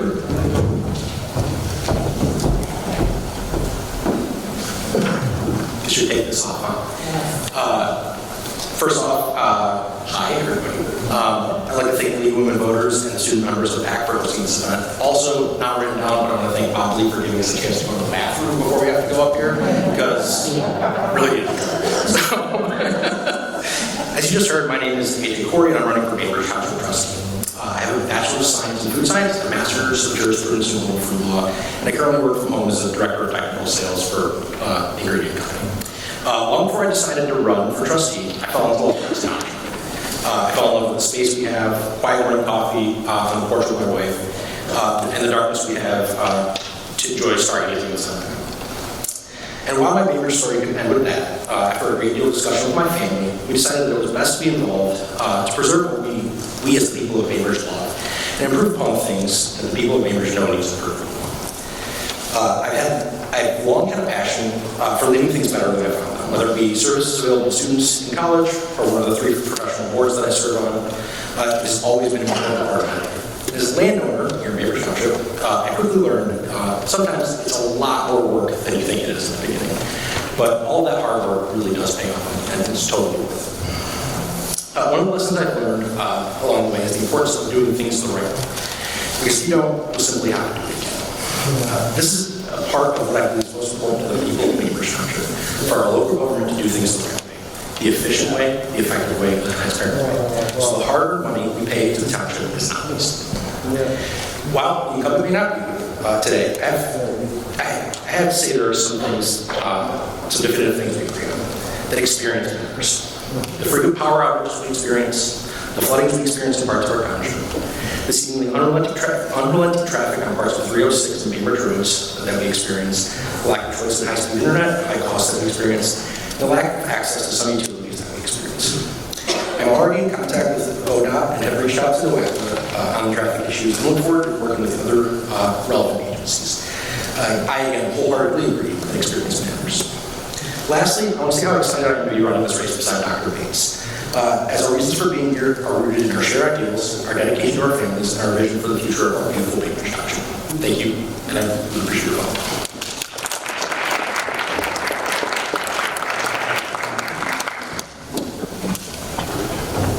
And the first question, and we'll start with Michael Bates. How do you plan to improve infrastructure, including internet access and reliable electric power? Well, those are 2 issues that, as I've talked to voters, have come up as issues that matter to them. And as a servant leader, they then matter to me.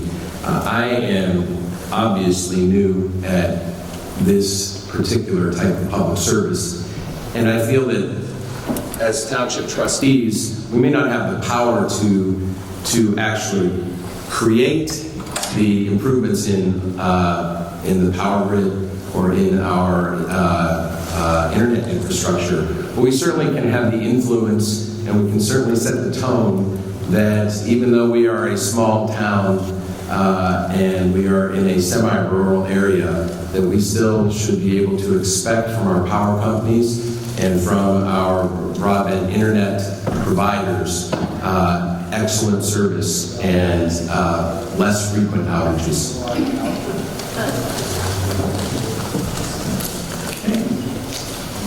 Could you repeat the question, please? Yeah, so how do you plan to improve infrastructure, including internet access and reliable electric power? I think a lot of it has to do with asking the right questions and kind of needling the right people. I know that the Illuminating Company has made an effort in hiring Jafflo to take care of some of the trees on the main thoroughfares. They've also hired them to take care of some of the trees that are on our streets and on our property, things that we can't address on our own. And they seem to be really lacking behind on that, and that seems to be a cause of a number of our power outages. So finding out what's going on, what the progress is, and what their plan is so that we can hold them accountable. With regard to internet access, we don't really have a lot of options here as far as real high-speed internet goes. So encouraging competition, and one of the really interesting facts is we're fortunate here in Ohio that we're not one of the 18 states that has restricted the ability of townships, villages, and municipalities to create their own networks. So exploring things like that. Thank you. Thank you. Next, how do you plan to reduce property taxes on residential property in the township? We'll start with AJ. So, making sure that things are valued correctly is really important across all properties. I think one of the really important things is not necessarily reducing property taxes, but containing them. So, like I said earlier, ensuring that our local government is working efficiently and effectively so that every dollar goes as far as it can. Thank you for the question. The ability to decrease taxes, of course, usually involves increasing development. However, one of my priorities is to preserve the character of our community. So I think purposeful development, and as AJ just said, looking at property valuations and then the efficiency of government. Where can things become leaner? Can that be something that can be looked at? Yes, I haven't had the chance to do it yet, but certainly look forward to being a part of that, of solving that problem. Thank you. Last question. As an elected official, will you uphold our 3 or 5 acre lot zoning requirement and uphold all sections of the zoning code, including the section relative to temporary signs? We'll start with Michael. Could you repeat that again? Yes. It is a lot. As an elected official, will you uphold our 3 or 5 acre lot zoning requirement and uphold all sections of the zoning code, including the section relative to temporary signs? Thank you. Good question. However, as I think about this question and thinking of my own leadership, I trust in what our zoning commission can offer and what they enforce. I support them. I've heard our zoning commissioner. I've heard the speak of the regulations that they have, and those I support what they have to say. So yes, I would enforce whatever the zoning commission would say that we need to enforce. Thanks, Michael. So part of the preference for 3 and 5 acres lot, actually the preference for 3 and 5 acre lots, is because of our soil, and that is why we're zoned that way. Simply put, you have to have a septic system, you have to have the adequate drainage, and we need to have the 3 and 5 acre lots for that. The only way that can really change is if there is development bringing in city water and city sewer, and I frankly don't think that the people of Bainbridge have an appetite for that. With regard to the temporary signs, I trust the zoning board, much like Michael, as they are the experts in this, and we do rely heavily on what they have to say in making those decisions. Okay. Thank you for your attendance.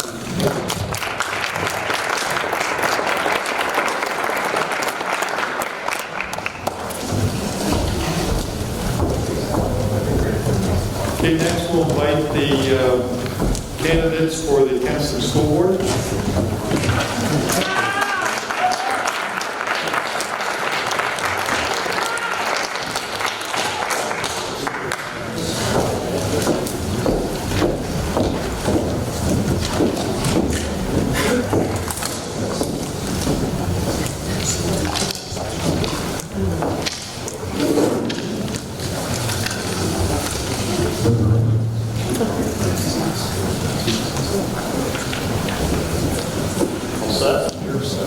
Hello, everybody.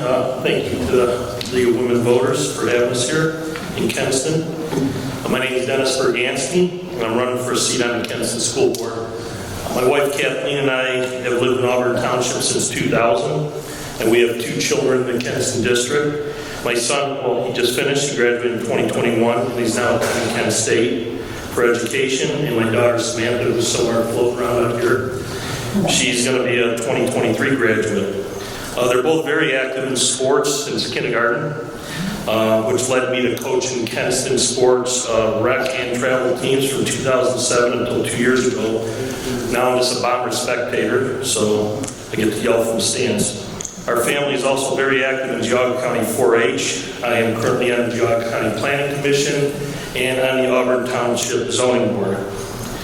Through sports, education, community, we've immersed ourselves in the Kenston community. My wife is a member of the Kenston Foundation. For those who don't know, the foundation raises funds for senior scholarships, teachers' grants, and other needed items to better our students' education. Also through the foundation, my wife and I sponsor the Bergansky Team Scholarship for graduating Kenston senior that has involvement in Geauga County 4-H. So we really immerse ourselves in the community. About myself, I'm a 1985 graduate of Bedford High School. I attended Akron University and Tri-C while working full-time. I had a desire to be a police officer, which I fulfilled when I was sworn in 1994 as a Bedford police officer. Through my 26 years in law enforcement, I was a patrolman, a detective for 16 years, promoted to shift sergeant for my final 5 years. I also had prior experience. Prior to SROs being in school, I was the designated juvenile officer of our department and worked with the Bedford High School administration to address issues with students, whether it be a problem issue or a future problem, to try to solve that. Also served 16 years on the Southeast Area Law Enforcement multi-jurisdictional SWAT team, executing search warrants, high-risk arrest warrants, barricaded suspects, and was a sniper team leader for 5 years. So 2 years before doing that, my final job now is I got my real estate license and work for my wife, who's been a realtor for 27 years. So I went from being a boss to being, her minion. So I'm running for the school board to continue my service to the community. I want to bring fresh ideas, positive solutions to the Kenston School District. I will represent all of the community, the taxpayers, the students, everyone, not just one side of the fence or the other. I will support the teachers as they continue to give our children the best education possible to become successful adults in this community.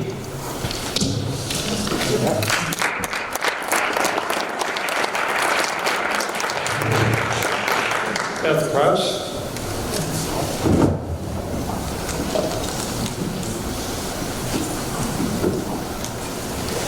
I'm going to trust that this mic is, I can bring it down. Okay. Thank you, Dr. Lee. Thank you to the League of Women Voters, and thanks to the amazing Political Action Committee in Kenston. Our students are amazing. Good evening. My name is Beth Krause. It has been my pleasure to serve on the Kenston Board of Education for the past 12 years, and I sincerely hope that you will vote for me so that I can serve another 4. Last Monday, when I returned home from another contentious school board meeting, my husband turned to me and said, "Why are you doing this? Are you sure you want to run for re-election?" Those are good questions. Unfortunately, school board meetings across the country are making national news. Hardworking and sincere board members are under attack by the public they choose to serve. So who would want to re-up for something like this? Someone dedicated to public education. Someone who loves Kenston. Someone like me who has been a cheerleader for the Kenston School District since our youngest child was in preschool. Public school districts need to be protected, not attacked. Kenston faces many challenges from external sources such as fair school funding from the state, and voucher programs to take money away from our district. To face these challenges, we need to be united, not divisive. We have built a strong district here at Kenston. We have an excellent reputation in the state. We have high test scores and rankings. Our students succeed after they graduate. An excellent school district is not built overnight. Excellence takes time and dedication. It starts with a discerning school board who can hire a superior superintendent and treasurer. It continues with a superintendent and treasurer who can build an excellent administrative team. It ends with an administrative team who hires, engages, and empowers an excellent faculty and staff. That is what Kenston has done. To continue to be excellent, Kenston needs school board members who love Kenston and understand how to maintain our excellence. I am not one to toot my own horn, but if there was ever a time to toot one's own horn, I think the time is now. I have been a board member for 12 years and the board president for the past 6. Professionally, I'm a pharmacy director for university hospitals like West and Tri-Point Medical Centers. As such, I manage multi-million-dollar budgets, personnel, and business operations. This gives me great insight into the business side of school districts. I believe that I can contribute to the continued excellence of the Kenston School District, and I ask for your vote on November 2nd. Thank you.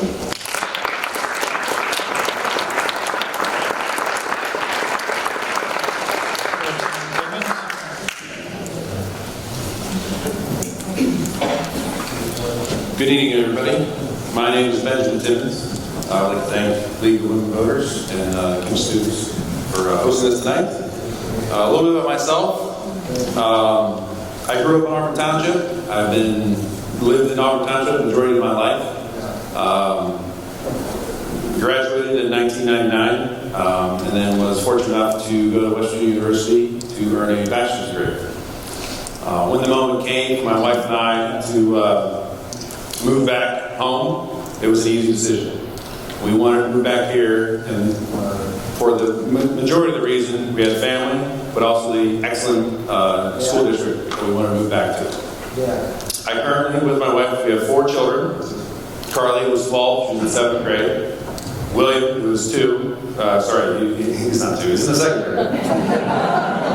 I got a lot of kids. Andrew is 4, he will begin kindergarten next year, and then Owen, who is 2, and who is just very good at being 2 right now. So, while at West Virginia, like I said, I was very fortunate to meet my wife. At least that's what she tells me repeatedly. But you may ask, why is this important to me?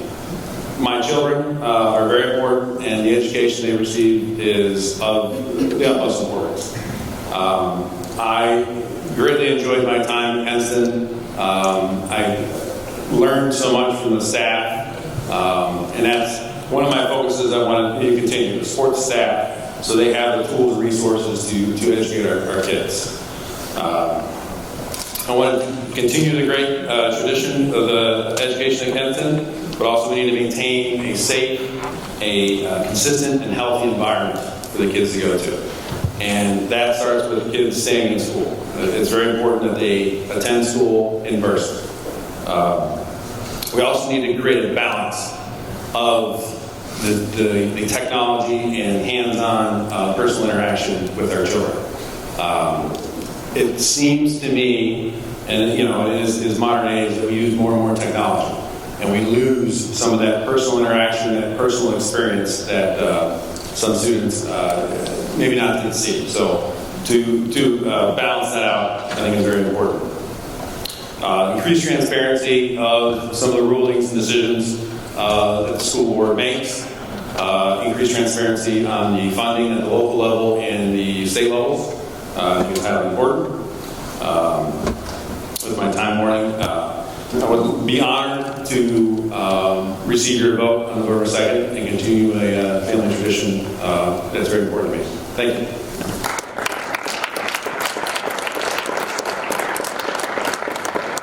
Jennifer Trotman.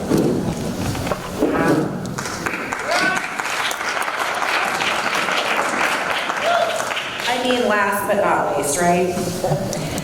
Good evening, my name is Jennifer Troutman. I'd like to thank the League of Women Voters for hosting the evening tonight, Kenston High School PAC and the staff that assisted them, Mrs. Smith, and of course my son Dominic for a well-done opening speech this evening. True testament to Kenston education and the great teachers that he's had. I'm originally from the Youngstown Warren area. I graduated from Warren JFK, and I'm not going to tell you the year. But I moved to Bainbridge in 2006 and have lived in Pilgrim Village since then. My husband Ken and I have 3 children that currently live with us. Anthony, who is a graduate of Kenston 2020 and is now a sophomore at Syracuse University. Dominic, who you just heard from a little while ago, is going to graduate this year. And Sophia is a sophomore. She's hopefully home doing her homework. We also have 2 adult children who live in the Akron area, so they all keep us very busy. I earned a bachelor's degree from Bowling Green State University with a major in political science and a double minor in English and history. I attended law school at Ohio Northern University and have been practicing law for 22 years. I'm currently employed by the U.S. Department of Health and Human Services, and I specialize in Medicare law. I'm also a member of a union and have been since 2005. I've been a board member on the Kenston Foundation for 5 years. I co-sponsored a scholarship called Forward Together. I coached the high school mock trial team since its inception in 2017, and will do so again this year. I've also served as a baseball liaison for the Boosters for 2 years and coached cheerleading at the youth level for 3 years. I've served as president of Pilgrim Village Women's Club and volunteered around the community at each of all of our schools over the last 16 years. Given the current challenges to schools and school boards, many people have also asked me why I'm running. I've given a great deal of thought to this, and I didn't just start thinking about running for this board this year. It's actually been a conversation I've been having with multiple people probably for 4 years. With my children at that age, I did not feel like I was in a position to give the time and attention a board position needed. But that's changed. I have older children, and I have a lot more free time to dedicate to the board. Among many of the reasons why I'd like to run for the board, I'm just going to highlight a few. First of all, I want to continue the good work of this district. I believe my experience as an attorney lends well to this position in a variety of areas. I can provide a new perspective. I have vision, and I believe it's time for a change. Whoever you choose to vote, please do vote. This is your opportunity to make change and make a difference. Simon Sinek said, leadership is not about the next election, it's about the next generation. I respectfully ask for your vote on November 2nd so that I may have the opportunity to lead the next generation of Kenston schools. Thank you very much.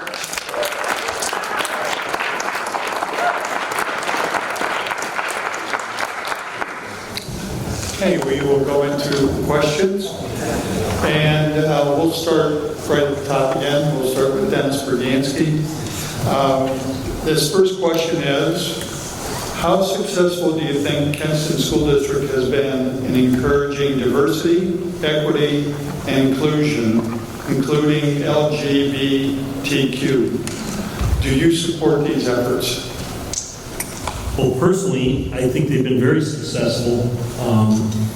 Throughout my coaching experiences, I've probably coached, I can't even imagine how many kids, but there's been Black African-American kids. I know there's been kids that are identified opposite their birth sex. I have never seen any type of hatred towards these kids. I've never seen them having any issues, and they're welcome in the community and the Kenston culture just like anybody else. I don't see where it's an issue right now. I think that Kenston's done a very good job with that. Beth Crouch? I think Kenston has been very successful in dealing with these issues. Kenston's been discussing diversity long before diversity was a popular topic to be discussing. We've always done professional development with our staff. We developed our Peaceful Environment at Kenston, our PEAK program. It's included in that program. This is not a new topic for us. We've been including diversity, equity, inclusion in what we do for a very long time, and I think we do it very well. Benjamin Timmons. I, been around coaching as well, like Dennis, and have seen a lot of inclusion with a lot of different aspects, different backgrounds. But there's always more to be done. There's always more you can look into. Everyone should be comfortable with who they are and be able to express their beliefs without any type of repercussion. So as much as we can encourage children to do that, the better they're going to be, the better future adults are going to be, and we'll hopefully return and encourage more young people to do the same. Jennifer Troutman. I think that we have done a good job. I think we've had a good start. I don't think that our work in this area is done. I think that when you talk to children, their view on these types of issues is very different than the adult view. We kind of see it from 10,000 feet, but they're the ones living it day to day. And I think that if you ever talk to a child who feels excluded for whatever reason, be it race, be it sexual orientation, they themselves have expressed to me that they do not feel part of the community as they're not being accepted. So we need to have conversations with the students to find out, do you feel accepted? If you don't feel accepted, what can we do to help you feel accepted? I appreciate that the staff gets training, and I know that they do. Of course, we all do in our jobs. But I think a lot of the perspective that we need to have is from the student's perspective.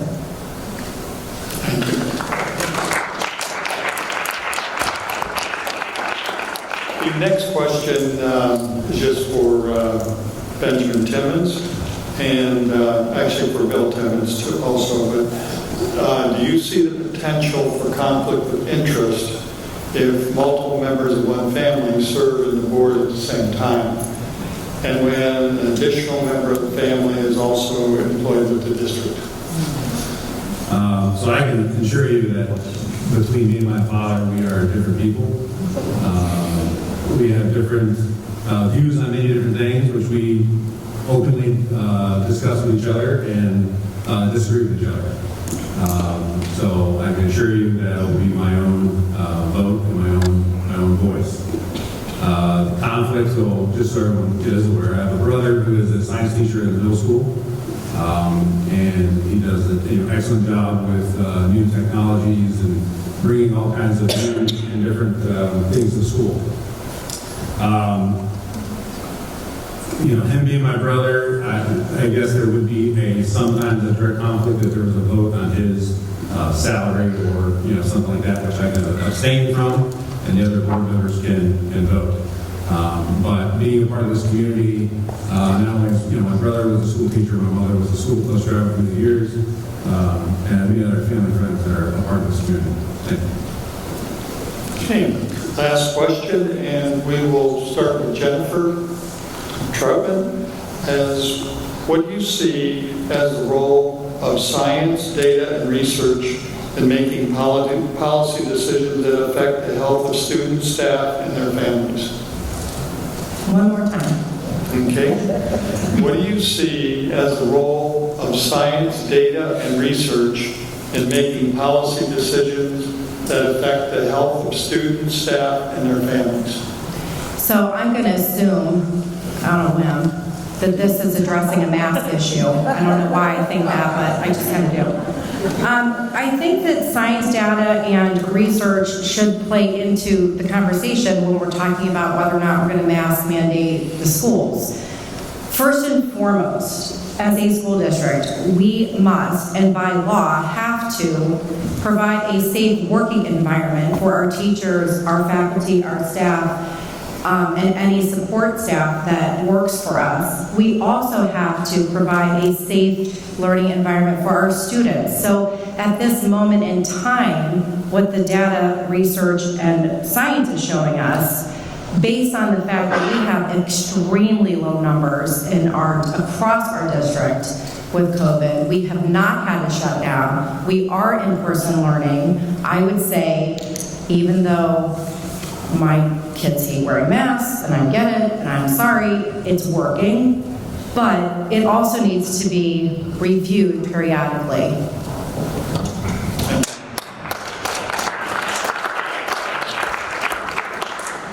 Benjamin Timmons? First and foremost, the most important thing is to keep kids in school. And currently, the best way to ensure that is for the kids and staff to wear masks.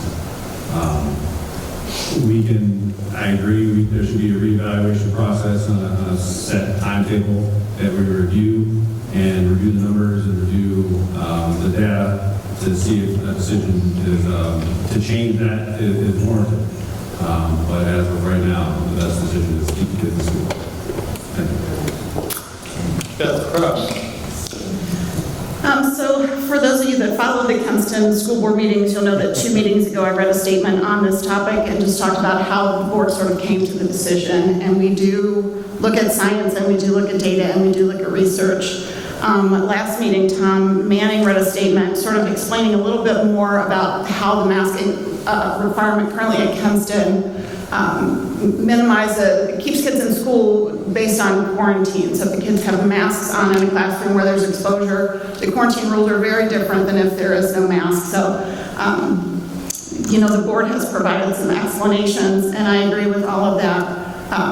I think science, that's what we teach our kids, science and data and research. That's how you can make sound decisions. It gets a little complicated in this day and age because the data and the research and the science is changing very quickly. But because it is changing, Kenston didn't say we're going to wear masks for the next 10 years. They didn't say we're going to wear it all this year. We'll revisit it as that science changes. Thank you. Thank you. Dennis Bergansky. Well, I guess this falls on me. I believe in science and research. I also believe in statistics. I'm a statistic person. They don't always match what they're telling us with their science and research. I think masks might help, they might hurt some people. I personally have asthma, and when I wear a mask, I can't even breathe. I gotta get my inhaler 10 times what I ever did before. With that being said, we do want to keep the kids in school. I feel sometimes we're being bullied by the state with their guidelines. If the masks work, I've said this all along, if the mask works, as they say it does, it would protect a wearer from a non-wearer. So you can't be hypocrisy on that and say, the masks work, well, then you're protected, or they either work or they don't work. I see people wearing them incorrectly, so I get a little worried about that. And I saw a board member that was talking at the last meeting, had it down below his nose. They say, well, that doesn't work then. So, you either go all the way one way or all the way the other. That's the way I feel about it.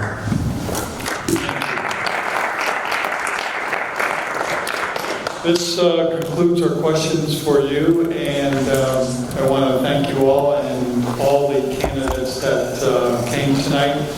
I've certainly heard it more than once that sometimes you ask yourselves, why are you doing it? And we do want to thank you for your service because it is a volunteer position. You do have other things in your lives, and we want to thank you for doing what you're doing to make our community a better place. Thank you.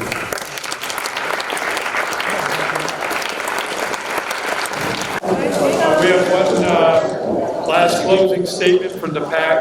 I'd like to introduce Max Yost.